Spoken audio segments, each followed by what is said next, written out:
오늘 하나님께서 우리에게 주시는 말씀은 요한계시록 11장 1절에서 19절입니다. 신약성경 409페이지에 있는 요한계시록 11장 1절에서 19절입니다. 성경 봉독은 14절까지만 하겠습니다. 우리 한 절씩 교독하겠습니다. 또 내게 지팡이 같은 갈대를 주며 말하기를 일어나서 하나님의 성전과 제단과 그 안에서 경배하는 자들을 측량하되 성전 바깥 마당은 측량하지 말고 그냥 두라. 이것은 이방인에게 주었은즉 그들이 거룩한 성을 42달 동안 짓밟으리라. 내가 나의 두 증인에게 권세를 주리니 그들이 굵은 베옷을 입고 1260일을 예언하리라. 그들은 이 땅의 주 앞에 서 있는 두 감람나무와 두 촛대니 만일 누구든지 그들을 해하고자 하면 그들의 입에서 불이 나와서 그들의 원수를 삼켜버릴 것이요 누구든지 그들을 해하고자 하면 반드시 그와 같이 죽임을 당하리라. 그들이 권능을 가지고 하늘을 닫아 그 예언을 하는 날 동안 비가 오지 못하게 하고 또 권능을 가지고 물을 피로 변하게 하고 아무 때든지 원하는 대로 여러 가지 재앙으로 땅을 치리로다. 그들이 그 증언을 마칠 때에 무적행으로부터 올라오는 짐승이 그들과 더불어 전쟁을 일으켜 그들을 이기고 그들을 죽일 터인즉 그들의 시체가 큰 성 길에 있으리니 그 성은 영적으로 하면 소돔이라고도 하고 애굽이라고도 하니 곧 그들의 주께서 십자가에 못 박히신 곳이라. 백성들의 족속과 방언과 나라 중에서 사람들이 그 시체를 사흘 반 동안을 보며 무덤에 장사하지 못하게 하리로다. 이 두 선지자가 땅에 사는 자들을 괴롭게 한 고로 땅에 사는 자들이 그들의 죽음을 즐거워하고 기뻐하여 서로 예물을 보내리라. 3일 반 후에 하나님께로부터 생기가 그들 속에 들어가매 그들이 발로 일어서니 구경하는 자들이 크게 두려워하더라. 하늘로부터 큰 음성이 있어 이리로 올라오라 함을 그들이 듣고 구름을 타고 하늘로 올라가니 그들의 원수들도 구경하더라. 그때에 큰 지진이 나서 성 10분의 1이 무너지고 지진에 죽은 사람이 7천이라. 그 남은 자들이 두려워하여 영광을 하늘의 하나님께 돌리더라. 둘째 화는 지나갔으나 보라 셋째 화가 속히 이르는도다. 아멘. 우리 사랑하는 여러분, 우리는 지금 6번째 나팔과 7번째 나팔 사이를 지나가고 있습니다. 6번째 나팔 재앙이 다 펼쳐진 다음에 하나님께서는 막간을 이용해서 7번째 나팔이 울려 퍼지기 전에 하나님의 교회를 통해서 무엇을 해야 할지, 또 이 기간 동안에 하나님이 어떤 일을 하시는지를 보여주고 있습니다. 저는 여러분들의 삶에 이런 하나님의 막간의 은혜가 있기를 간절히 축원합니다. 우리가 열심히 달려가고 무엇인가를 진행할 때 하나님께서 잠시 우리의 눈을 돌리셔서 우리가 달려가는 동안에 보지 못했던 것들을 보게 해주시는 은혜가 있기를 바랍니다. 그런데 우리는 오늘 이 11장, 이제 10장과 11장이 막간인데 이 11장의 내용을 살펴보면서 이제부터 본격적으로 진행되는 일들에 있어서 가장 중요한 숫자를 우리가 만나게 됩니다. 그것은 이 42달이라고 하는 숫자입니다. 42달. 이 42달이라고 하는 숫자가 이제부터 진행이 됩니다. 이 42달은 42개월인데 이것을 연수로 따지면 3년 반이 됩니다. 그래서 이 42달, 3년 반이 두 번 있게 되면 7년이 되고 또 이 7년 동안의 환란이 있다 해서 이 7년 환란 이런 말들이 오늘부터 시작되는 본문에 나오는 말들입니다. 그리고 이 3년 반은 일수로 계산을 하면 42개월 곱하기 30 하게 되면 1260일입니다. 그러니까 42달, 42개월, 3년 반, 1260 다 같은 뜻이에요. 그리고 이것을 또 다른 말로 한때, 두때, 반때라고 이야기합니다. 한때가 1년이고 두때가 2년이고 그리고 반때는 반년이 되겠습니다. 그래서 이 모든 말들이 다 같은 말인데 이것은 역사가 진행이 되면서 하나님의 심판이 진행되고 또 종말로 가게 되는 이 중간에 지금까지도 환란이 있었지만 정말 극심한 환란이 진행되는 어떤 기간을 이야기하는 그러한 기간입니다. 그래서 어떤 분들은 이 기간을 그냥 그 말 그대로 42개월, 7년 환란 이렇게 이야기하지만 사실은 정확하게 얼마나 되는지 이것은 모릅니다. 예수님께서 마태복음 24장 25장을 통해서 이 기간은 하나님만 아신다고 말씀을 하세요. 그래서 이 기간을 해석할 때 가장 좋은 방법은 하나님만이 아시는 어떤 정한 때까지 환란이 있다, 이렇게 우리가 생각을 하면서 오늘은 이 42개월에 대한 일들이 어떻게 진행되는지를 알려줍니다. 중요한 것은 이렇게 종말로 향해 가고 말세로 향해 갈 때 이 땅을 살아가는 하나님의 교회는 어떤 일을 해야 되는가? 이 땅을 살아가는 성도들은 어떻게 살아야 하는가? 이 종말이 진행되고 환란이 진행되고 핍박이 진행되는 이러한 때에 하나님의 백성들 어떻게 살아야 하는가 하는 것이 사실은 오늘 우리에게 더 중요합니다. 어떻게 살아야 합니까? 우리가 지난주에 10장에서는 두루마리 말씀을 먹고 살아야 한다는 것을 우리가 배웠습니다. 말세가 되면 두루마리 말씀을 먹고 살아야 된다. 우리가 이 요한계시록 4장, 5장을 지나오면서 6장 이렇게 지나오면서 6번째 인이 떼어지고 7번째 인이 떼어지기 전에 성도들이 기도하고 하는 내용들이 나오는 것을 우리가 알 수 있습니다. 말세에 성도들은 기도해야 됩니다. 그리고 또 오늘 이 요한계시록 10장 지난주에 살펴본 내용은 성도들은 하나님의 말씀을 먹고 살아야 합니다. 따라하겠습니다. 말씀을 먹고 살아야 한다. 여러분, 말씀을 먹는 이유는 이 말씀이 생명이기 때문에 그래요. 말세의 이 핍박과 고난과 환난을 지나갈 때에 생명을 공급받지 않으면 살 수가 없어요. 근데 그 생명이 어디서부터 나옵니까? 하나님의 말씀으로부터 나와요. 말씀을 먹고 말씀을 묵상해야 버틸 힘이 있고 세상과 교회가 차이가 나고 하나님이 주신 생명을 가지고 세상을, 말세를 섬길 수 있다는 뜻입니다. 세상을 섬길 때 교회는 무엇으로 섬기는가? 하나님이 주시는 이 말씀으로 섬긴다는 뜻이에요. 저는 우리 성도님들 이 코로나 기간 동안에 이번 가을에 정말 하나님의 말씀을 많이 먹는 주의 종들 되기를 주님의 이름으로 축복합니다. 지난주에 제가 살짝 언급을 했습니다만 우리 명예권사님 한 분이 지난주에 뭐 이렇게 많이 들고 오셨어요. 뭐 들고 왔나 봤더니 성경책입니다. 성경 필사를 여러 권으로 나눠진 것을 쓰셨는데 얼마 기간 동안이나 쓰셨나요? 그랬더니 6달 반, 3개월 반 이렇게 썼으면 오늘 날짜랑 오늘이랑 숫자가 대충 맞는데 어쨌든 6달 반 동안 쓰셨대요. 그러니까 코로나가 시작되고 나서 얼마 안 돼서 쓰기 시작을 해가지고 성경을 한번 다 쓰신 거예요. 여러분 1년 동안에 성경 한번 읽는 것도 쉬워요, 어려워요? 많이 읽으신 분들은 쉽다고 얘기하겠지만은 이 코로나로 막 힘들고 어려운데도 불구하고 성경을 못 읽고 막 시간이 막 남는 것 같고 또 회사에서도 오지 말고 재택근무하라고 막 이래도 시간이 막 남는 것 같아도 막 어떻게 될지 몰라서 성경 못 읽고 넘어가기가 많습니다, 여러분. 그런데 이 기간 동안에 6개월 반, 1년에 2번 성경 읽는 것도 어려운데 그 6개월 반 만에 성경 전체를 한번 쓰는 거, 이거 정말 쉽지 않은 일이에요. 여러분, 똑같은 코로나를 지나가는데 누구는 성경을 읽고 쓰고 또 누구는 성경을 못 읽고, 이게 얼마나 억울합니까? 저는 여러분들이 다 이번 가을에는 하나님 말씀 더욱더 많이 읽을 수 있기를 주님의 이름으로 축원합니다. 우리가 전반기 양육훈련에는 다른 거 안 하고 우리가 성경 탈출방만 했어요. 성경 탈출방은 창세기 읽으실 분 모이세요 해서 카톡방에 다 신청하신 분들 들어오게 해서 창세기에 대해서 대략적으로 이렇게 개요를 설명하고 구조도 설명해주고 또 읽으면 좋을 내용들 설명해 준 다음에 이제 다 함께 읽기 시작합니다 하고 시작해서 읽기 시작하면서 자기가 읽으면서 은혜 받은 거 카톡방에 올리고 그렇게 해서 일자 계획대로 읽는데 막 급하신 분, 또 빨리 성경을 몇독하시고 싶으신 분들은 더 빨리 읽고 그냥 다 읽은 다음에는 이 탈출방을 나가버리는 거예요. 저는 다 읽었습니다 하고 나가는 거예요. 이게 성경 탈출방입니다. 그래서 다 읽으신 분들 해서 우리가 봄학기 때 요한계시록까지 다 끝냈어요. 그래서 요한계시록까지 읽으신 분들 많아요. 여러분, 이제 가을이 또 시작됐습니다. 이 가을에 여러분 두루마리를 드시기를 간절히 바랍니다.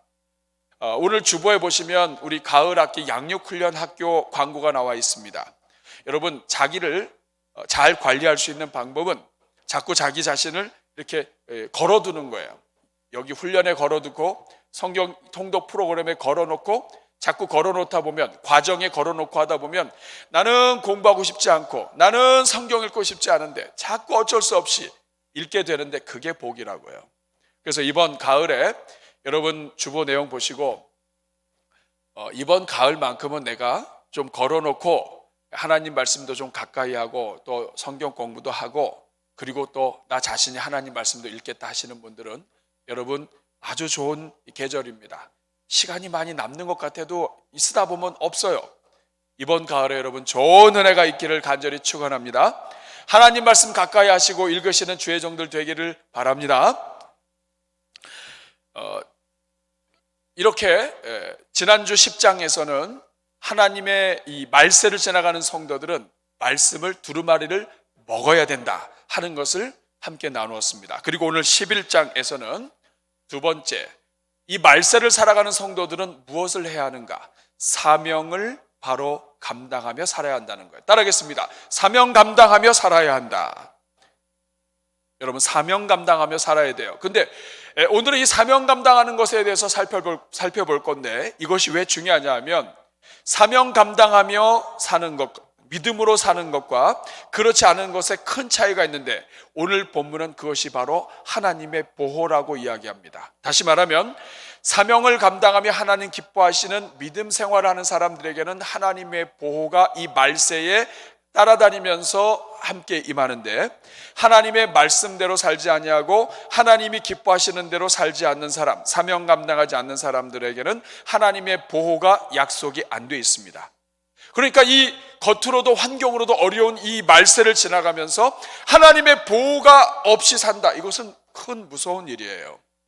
저는 오늘 이 본문의 말씀에 집중하면서 말세에 감당해야 될 사명이 무엇인지 오늘 두 가지 여러분들과 함께 살펴볼 텐데 그 사명의 내용을 살펴보면서 하나님이 그 사명 감당하는 자들 얼마나 보호하시는지 여러분 한번 확인해 보시기를 바랍니다. 첫 번째, 말세를 지나가는 성도들에게 있어서 감당해야 될 사명, 그것은 말세일수록 세상의 끝이 올수록 핍박이 올수록 참된 예배자로 살아가는 것입니다. 한번 따라하겠습니다. 참된 예배자로 살겠습니다. 오늘 본문 1절과 2절에서는 말세에 하나님이 누구를 찾으시는지 또 누구를 보호하시는지 알려주고 있습니다. 우리 1절 보시면 또 내게 지팡이 같은 갈대를 주며 말하기를 일어나서 하나님의 성전과 제단과 그 안에서 경배하는 자들을 측량하라고 말씀하시는 것을 보게 됩니다. 하나님이 지금 사도 요한에게 직접 말씀합니다. 지팡이 같은 갈대를 줬습니다. 이 팔레스타인의 이 갈대는 자로서 많이 사용이 됐어요. 특정한 길이를 가지고 거리를 재고 길이를 재는데 이 갈대가 사용됐는데 하나님께서 이 갈대를 주시고 그리고선 이 갈대를 통해서 하나님의 성전과 제단을 측량하라. 그리고 그 안에서 경배하는 자들까지 측량하라고 얘기합니다. 여러분, 무엇인가를 자로 잴 때는 검사하고 또 조사하는 것도 돼 있지만 하나님께서 측량하라고 할 때에는 이것은 보호하는 것, 관심이 있는 것을 이야기합니다. 구약 성경에 에스겔 40장부터 46장까지 내용을 보면 이스라엘의 그 무너진 성전을 하나님이 측량하게 하시고 그 성전을 다시 일으키시는 것을 볼 수 있습니다. 그런데 여러분, 지금 이 성전은 예루살렘의 성전이 아니에요. 왜냐하면 예루살렘의 성전은 이미 사도 요한이 요한계시록을 받기 전에 AD 70년에 이미 다 파괴가 됐습니다. 그러니까 예루살렘에 있는 성전이 아닌 거예요. 그렇다고 하늘에 있는 하나님의 성전도 아니에요. 거긴 사람이 없잖아요. 그러면 이 성전은 어떤 성전입니까? 이 땅에서 살면서 예수님을 믿고 예수님 안에서 성전되어 하나님 앞에 진심으로 예배하는 그 자들을 하나님께서 측량하라는 뜻이에요. 사랑하는 여러분, 말세에 하나님께서 예배자들을 측량하시는 것 여러분 알고 있습니까? 지금 인류의 종말로 향하고 있고 말세로 향하는 이때에 하나님께서 사도 요한에게 자를 주시고 예배 드리는 자들을 측량하게 하고 있는 것을 여러분 알고 있습니까? 예배, 이 성전을 측량한다는 것은 하나님의 새 성전된 교회를 나머지 세계와 구별되게 하고 분리시킨다는 뜻이에요. 그래서 1절 내용을 다시 보면은 갈대를 줘서 하나님께서 성전과 제단과 그 안에서 경배하는 자들을 측량한다. 경배하는 자들, 예배자들, 예배가 살아있는 자들, 하나님의 성전 안에 있고 하나님 안에, 성령 안에 있는 이러한 사람들을 하나님께서 측량하신다. 측량한다는 이야기는 관심을 갖고 있다는 뜻이에요. 그리고 새롭게 해주신다는 뜻이에요. 보호하신다는 뜻이에요. 저는 우리 대전중앙교회 모든 성도님들 말세에 참된 예배자가 되기를 주님의 이름으로 축복합니다. 그런데 여러분, 이 예배자가 되지 않을 경우에 어떤 일이 일어납니까? 2절 말씀을 보세요. 2절 말씀을 보면 성전 바깥 마당은 측량하지 말아라. 무서운 말씀입니다. 성전 바깥 마당은 측량하지 말아라. 말세에 예배가 죽어있는 사람, 예배 드리지 않는 사람, 바깥 마당에는 오지만 이 심장에 예배가 살아있지 않는 사람, 이런 사람들은 그냥 내버려 둬라 이 말이에요. 이것은 이방인에게 주었기 때문에 그들이 거룩한 성을 42달 동안 짓밟으리라. 42달 나왔죠. 이 말세에 하나님이 정하신 이 핍박과 환난의 이 기간 동안에 하나님께서 이방인들에게 주어버렸다 이거예요. 질밥힐 수 있도록 주었다. 보호가 되지 않는다, 이런 뜻이에요.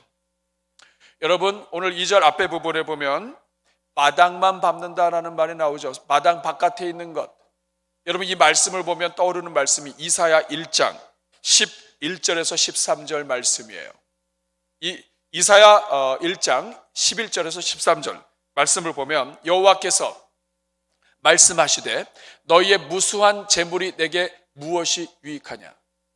너희가 지금 막 재물을 갖고 와서 예배 드리는데 이게 나에게 무슨 유익이 있냐? 나는 숫 양의 번제와 살찐 짐승의 기름에 나는 배불렀다. 온 세상의 모든 가축과 모든 동물들이 다 하나님의 것인데 하나님이 이것 때문에 제사 드리게 하는 것이 아니다 이거예요. 하나님 거 기뻐하지 않는다.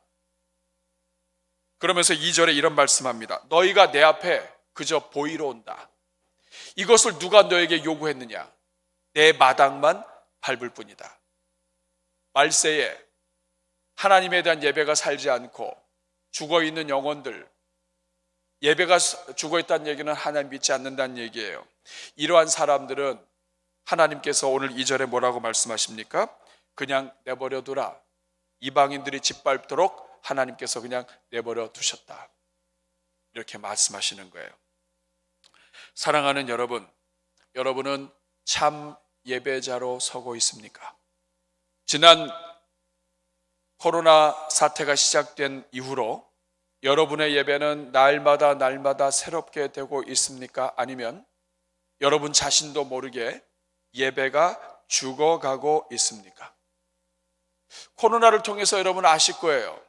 집에서 영상 예배 드리고 또 온라인으로 예배 드리면서 여러분 깨달으실 거예요. 예배에 집중하는 게 얼마나 어렵다는 걸 여러분 아실 거예요.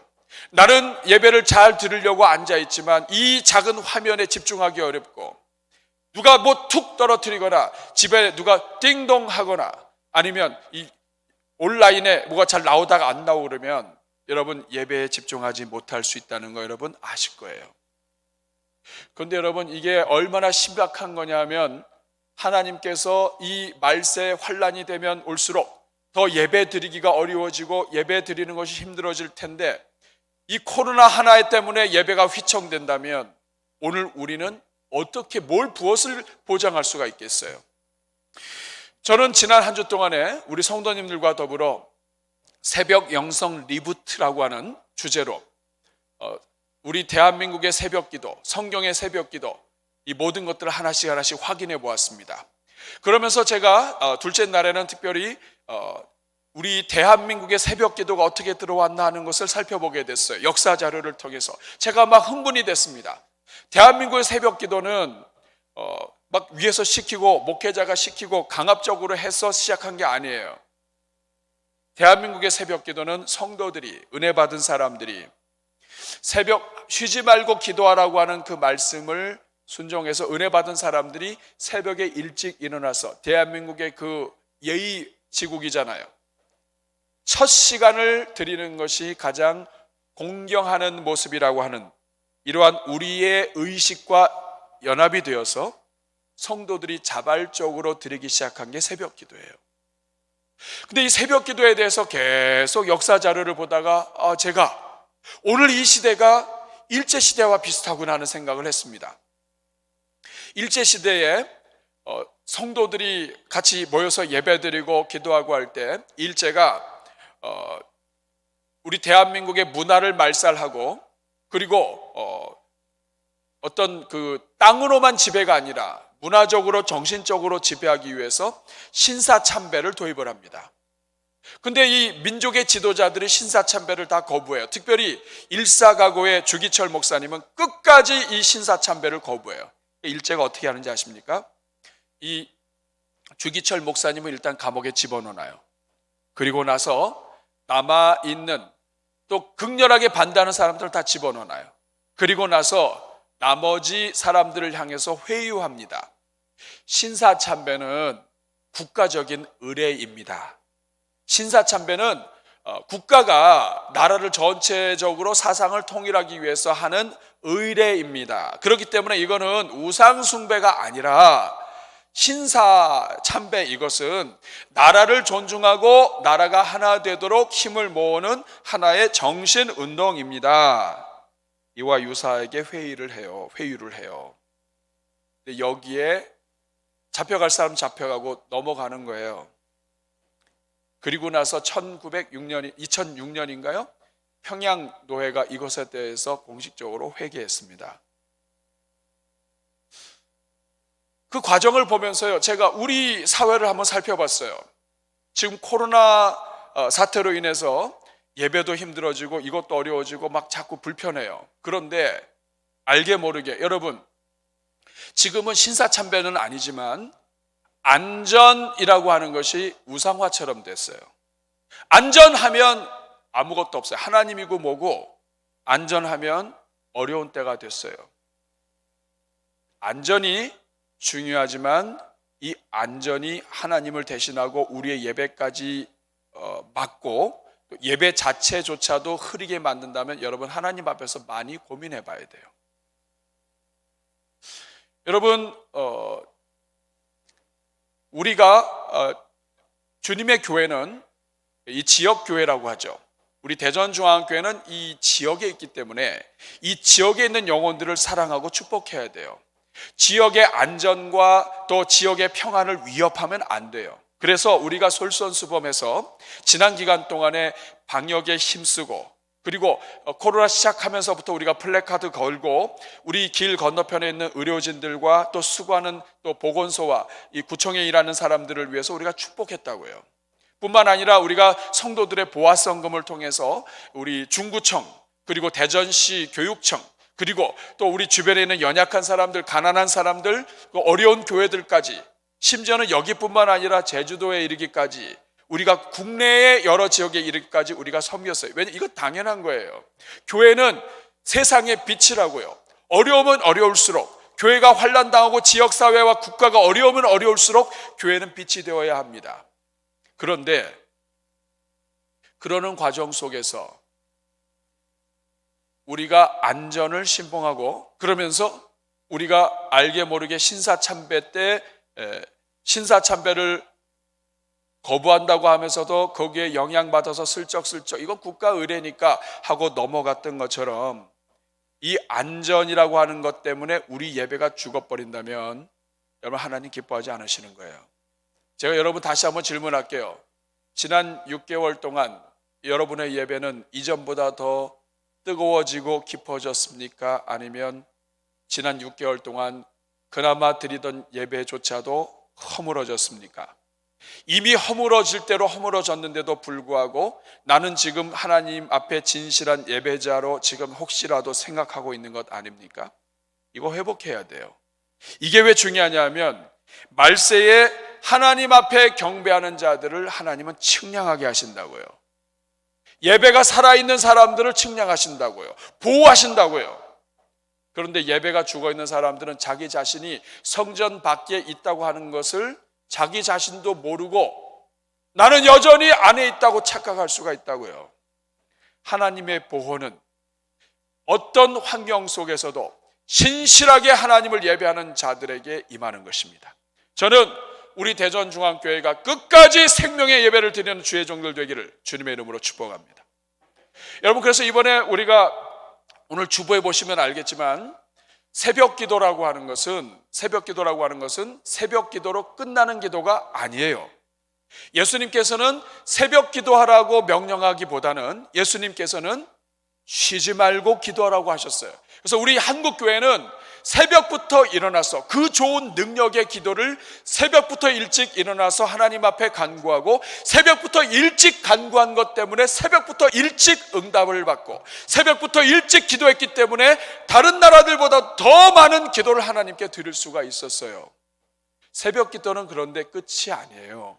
새벽 기도는 하루의 시작 기도입니다.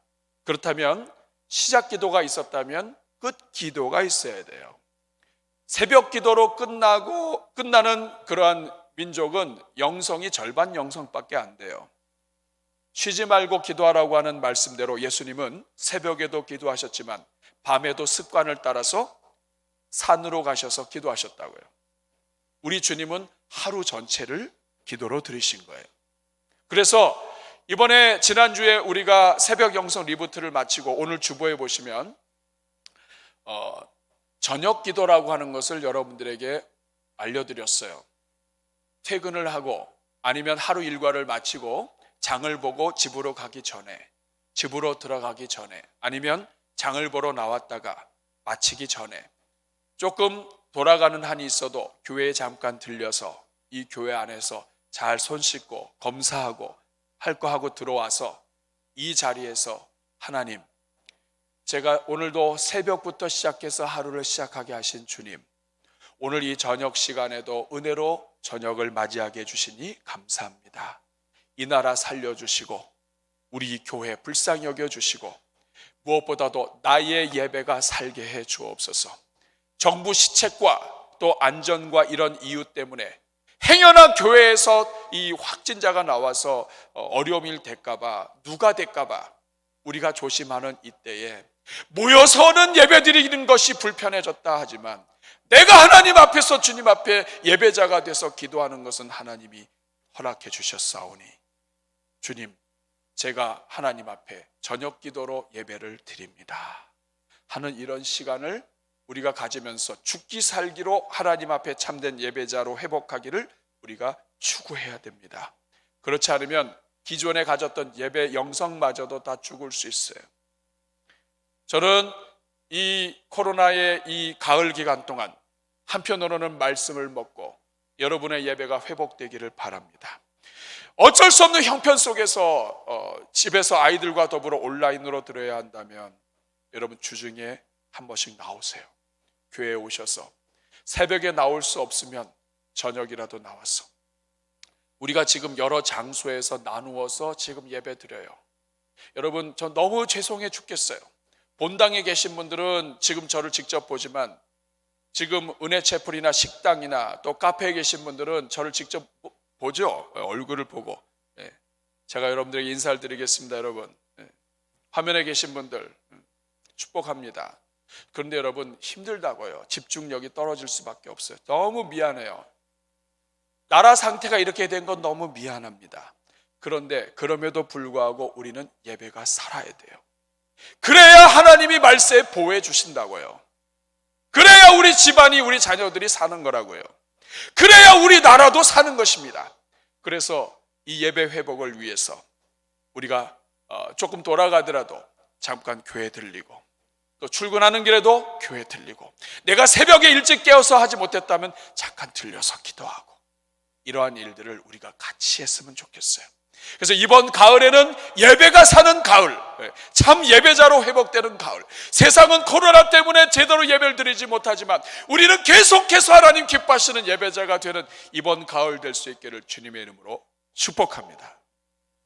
두 번째, 말세를 지나는 성도들은 참 예배자로 살아가야 되고, 두 번째는 참된 복음의 증인들로 살아가야 합니다. 따라하겠습니다. 참 복음의 증인으로 살아가겠습니다. 여러분, 오늘 본문 3절에 보면 두 증인이 나옵니다. 이 두 증인이라고 하는 말은 성경에서 증인은 두 사람 이상이 돼야 이 증인으로서의 역할이 있어요. 그래서 이 두 증인이라고 하는 것은 누가 보더라도 법적으로 하나님 앞에서, 세상 앞에서 증인으로서 되는 사람들이 나타난다는 거예요. 자, 그런데 내가 나의 두 증인에게 권세를 주시겠다고 말씀하셨습니다. 말세에 그들이 굵은 베옷을 입고 1260일을 예언할 것이라고 말씀합니다. 여러분, 이 두 증인이 누구일까요? 도대체 이 두 증인이 누굴까요? 성경을 자세히 읽지 않는 사람들은 이단에 잘 넘어갑니다. 이단들이 이런 거 가만두지 않죠. 두 증인, 두 사람으로 해석을 해요. 그리고선 역사 속에 누군가를 대입하고 그러면 이단 넘어갑니다. 그리고 특별히 이 두 증인, 유명한 사람을 자기 종교에 또 교주와 또 관련된 사람을 집어넣는다고요.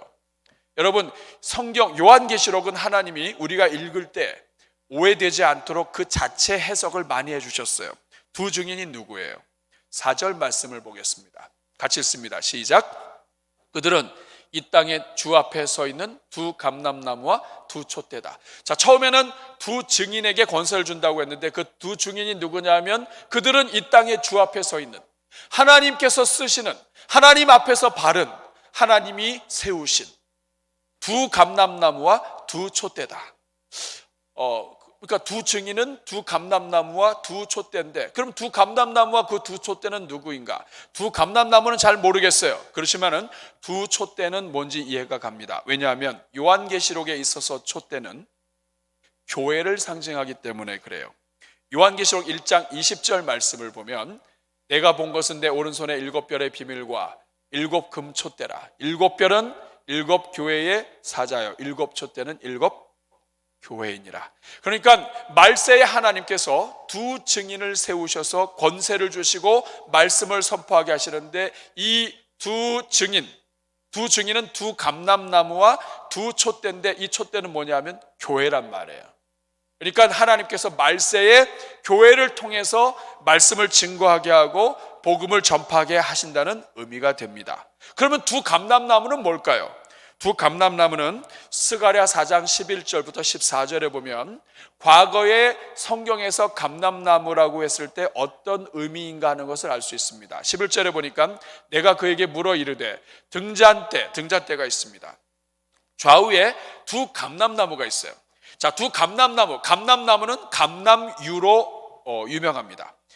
기름이 거기서 나무로부터 흘러내려서 이 등잔불이 꺼지지 않고 등잔불이 계속해서 불이 타요.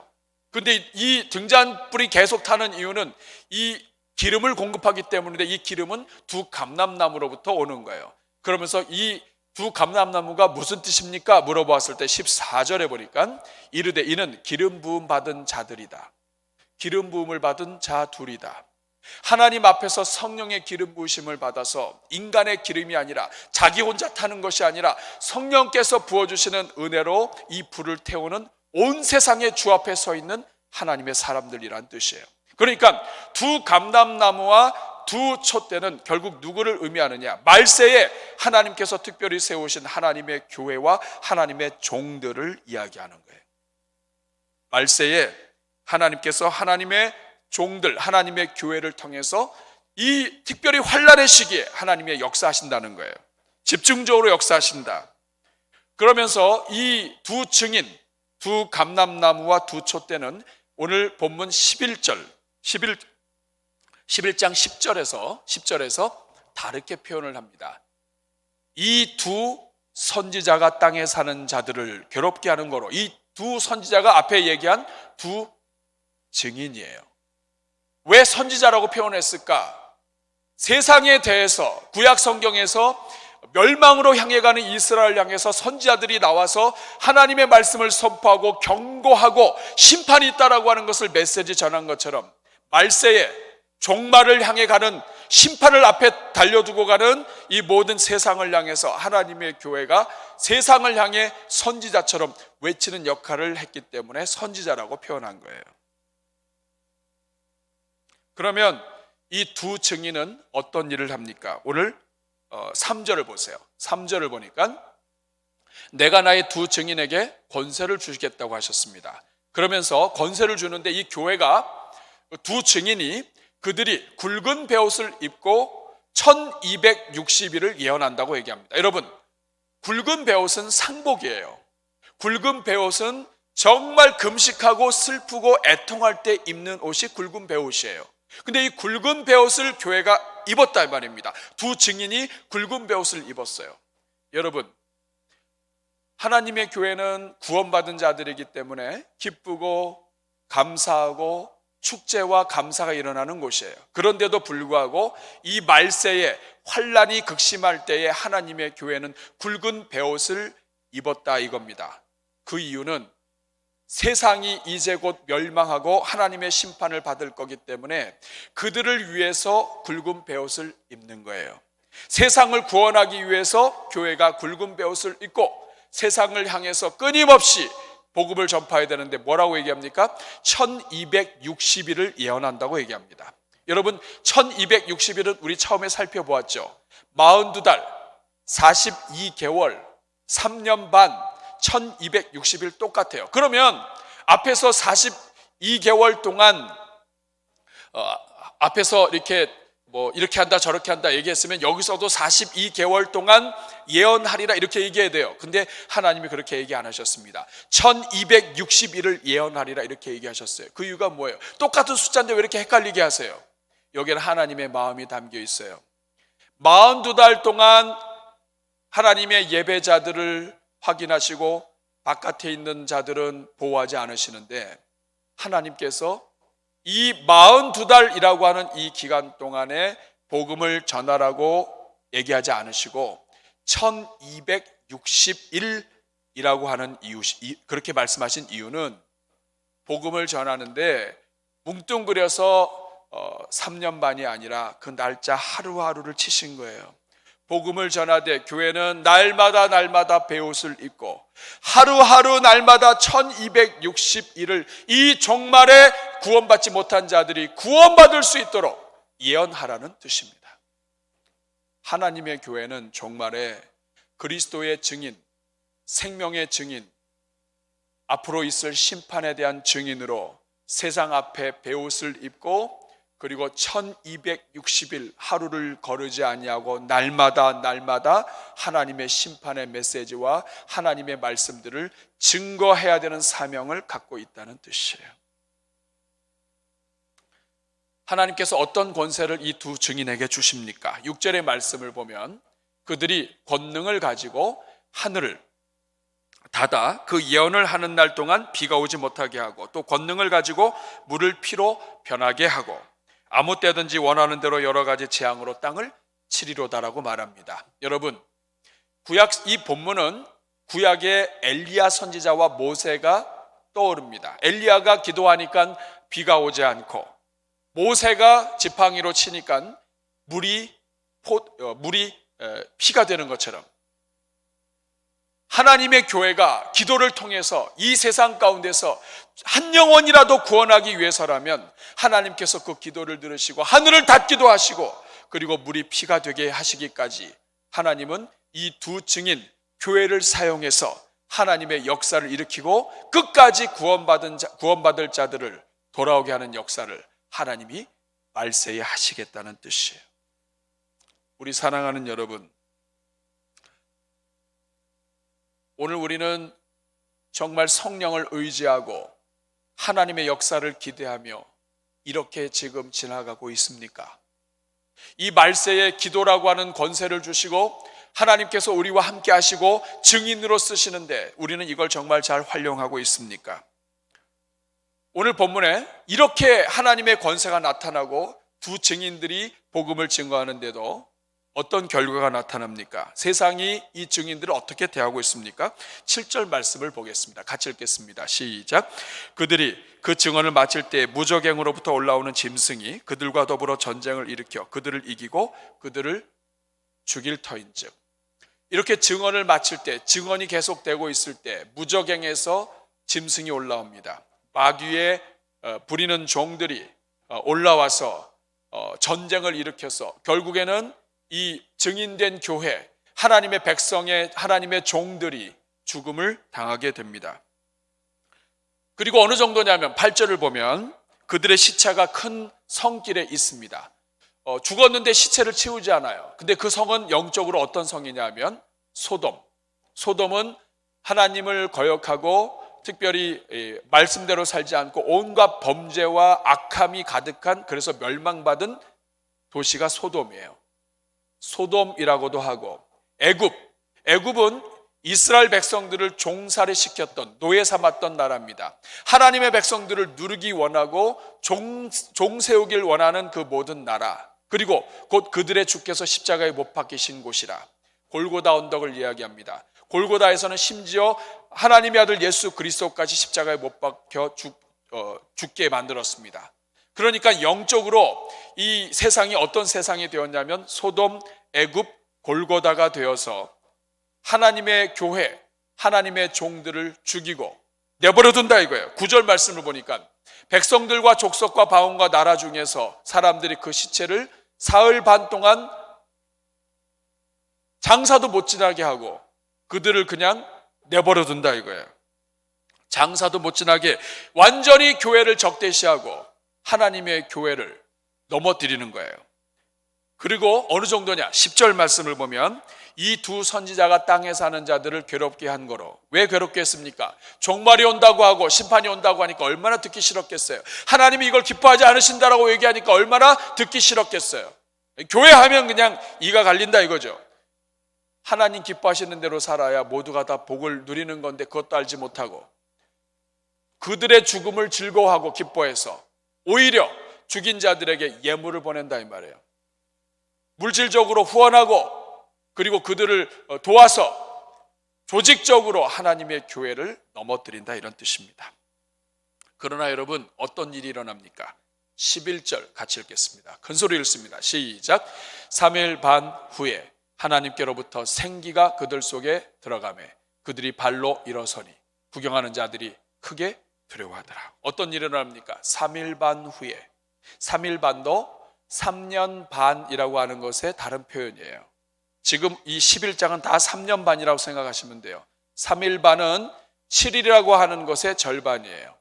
하나님이 정하신 기간이 있는데 그 기간의 절반이에요. 3일 반 후에 하나님께로부터 생기가 그들 속에 들어간다. 우리 사랑하는 여러분, 이 땅에 어떤 핍박이 오고 어떤 고난이 올지라도 심지어는 그것 때문에 하나님의 교회가 핍박받고 죽는 한이 있다 할지라도 순교하는 자들이 일어난다 할지라도 하나님이 어떻게 하십니까? 생기를 그들 속에 집어넣습니다. 그래서 그들을 살리시고 그들의 발로 일어서게 해서 사람들을 두려워하게 하신다는 거예요. 하나님의 이 말세에 이 사명에 순종하고 하나님께서 기뻐하시는 일을 하는 그 하나님의 백성들을 하나님이 생기로 일으키신다는 거예요. 저는 오늘 이 자리에 있는 주의 종들, 하나님께서 생기로 여러분의 가정과 인생을 일으켜 주시기를 축복합니다. 여러분의 자녀들 하나님께서 생기를 부어주시기를 축복합니다. 하나님께서 이 땅에 다시 역사하여 주셔서 생기를 불어넣어 주시고 이 땅 다시 일으켜 주시기를 축복합니다. 여러분, 그래서 우리가 매일매일 새벽 기도마다 하루는 특별히 목요일 날 우리가 생기를 부어달라고 기도해요. 따라하겠습니다. 주여 생기를 부어 주옵소서. 저는 이번 추석 기간 동안에 여러분이 가는 곳마다 죽어있는 영혼들, 또 힘들어 지쳐있는 영혼들, 일가 친척들, 여러분이 만날 때마다 하나님의 생기가 여러분을 통해서 그들을 일으켜 주시기를 주님의 이름으로 축복합니다. 생기가 일어나면 다 사는 거예요. 그리고 12절 하늘로부터 음성이 있어서 이 두 증인을 올라오라고 합니다. 그리고 구름을 타고 올라가요. 원수들도 구경해요. 그리고 13절에 그때 지진이 일어나서 사람들이 죽고 그리고 남은 자들 중에 어떤 일이 일어나냐면 두려워하여 영광을 하나님께 돌리는 일들도 일어나게 됩니다. 그러면 여러분, 이 본문을 통해서 하나님이 오늘 우리에게 주시고자 하는 말씀이 뭐예요? 이 본문을 통해서 우리가 한 주 동안 묵상해야 될 묵상 포인트가 무엇입니까? 첫째, 악한 자는 아무리 형통해도 오래 못 간다. 오래 못 간다. 따라하겠습니다. 오래 못 간다. 오늘 11절 말씀 보세요. 3일 반 후에 하나님으로부터 생기가 들어갑니다. 아무리 고난의 기간이 길어도 3일 반이에요. 3일 반. 3년 반이 됐든 어쨌든 간에 하나님의 백성들이 당하는 고난은 기간이 있어요. 일제 기간이 아무리 힘들어서 고난받고 수많은 사람들이 옥살이를 하고 하나님의 교회가 황폐하게 되었어도 기간이 되면 해방되는 거예요. 하나님은 기간이 지나면 소리 소문 없이 끝나버려요. 원자폭탄 떨어지니까 일본에 어떤 일이 일어납니까? 바로 방송 나와가지고 항복하잖아요. 악한 자는 하루아침에 끝나버리는 거예요. 언제 있었다 없어졌는지 몰라요. 하나님은 영원하니라. 우리 하나님은 영원하니라. 이 세상에 어떤 인생도 아무리 정권을 잡고 아무리 어떤 일을 하더라도 오래 못 가요. 하나님 기뻐하지 않은 일을 하면 오래 못 갑니다. 순식간에 없어져요. 바람이 불어서 그냥 훅 불면 없어지는 거예요. 그러므로 하나님의 백성은 고난이 오면 버티면 사는 거예요. 말씀 붙잡고 말씀 먹으면서 기도하면서 사명 감당하면서 복음 증거하면서 버티는 거예요. 따라하겠습니다. 버티면 산다. 순식간이에요. 악한 자는 오래 못 갑니다. 오래 못 가. 하나님이 영원하리라. 두 번째, 오늘 본문을 통해서 주시는 것은 하나님은 그럼에도 불구하고 마지막까지 기회를 주신다는 거예요. 오늘 여러분 3절을 보면 하나님께서 이 두 증인 교회에게 권세를 주시고 굵은 베옷을 입고 1260일을 예언하게 합니다. 베옷을 입는 것도 누구를 위한 거예요? 세상을 위한 거예요. 1260일을 위한 것도 누구를 위한 거예요? 세상을 위한 거예요. 말세가 일어나서 정말 교회를 핍박하고 어렵게 하는데도 불구하고 하나님은 하나님의 교회가 세상의 복음을 전하고 세상을 구원하는 일에 힘쓰라고 이야기합니다. 하나님은 한 사람이라도 끝까지 주님 앞에 돌아오기를 원하시는 거예요. 저는 13절을 읽으면서 은혜가 됐어요. 13절의 말씀을 보면 그때 큰 지진이 일어나서 성 10분의 1이 무너지고 지진에 죽은 사람이 7천인데 어떤 일이 일어나냐면 이 하나님의 백성들이 위로 올라간 것을 보고 두려워하여 하나님께 영광을 돌리는 사람이 생겼다 이거예요. 그 마지막 순간에도 하나님께 예배하는 자들, 영광 돌리는 자들이 생기도록 하나님은 역사하신다.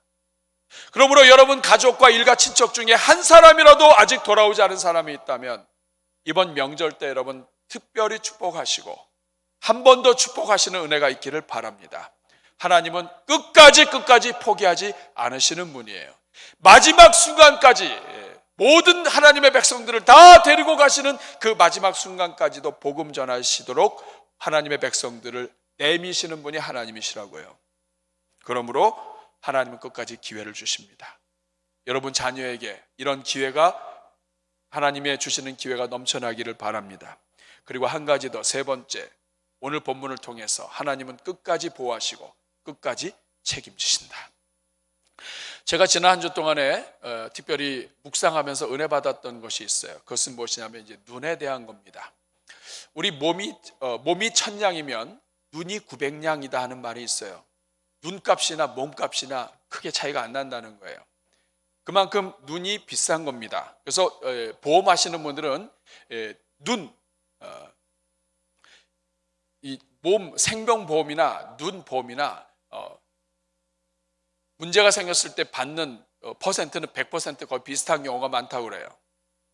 근데 여러분 이 눈을 사람들은 다 보호해요. 그런데 성경 읽다 보면 눈에 대한 말씀이 있습니다. 하나님께서 하나님의 백성들을 보호하실 때 눈동자같이 보호하신다는 말 들어보셨죠? 눈동자처럼 보호하신다. 우리는 많은 경우에 이것을 내가 내 눈동자를 보호하는 것처럼 하나님이 우리를 보호하신다 이렇게 해석을 해요. 그것은 성경적이지 않습니다.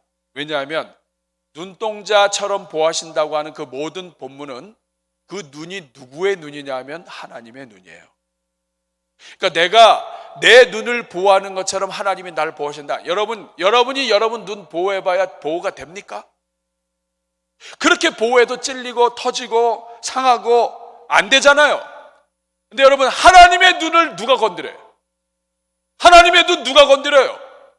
아무도 못 건드려요. 하나님께서 당신의 눈을 보호하시는 것처럼 하나님의 자녀들을 보호하시는도다. 이것이 눈동자처럼 보호하신다는 뜻이에요.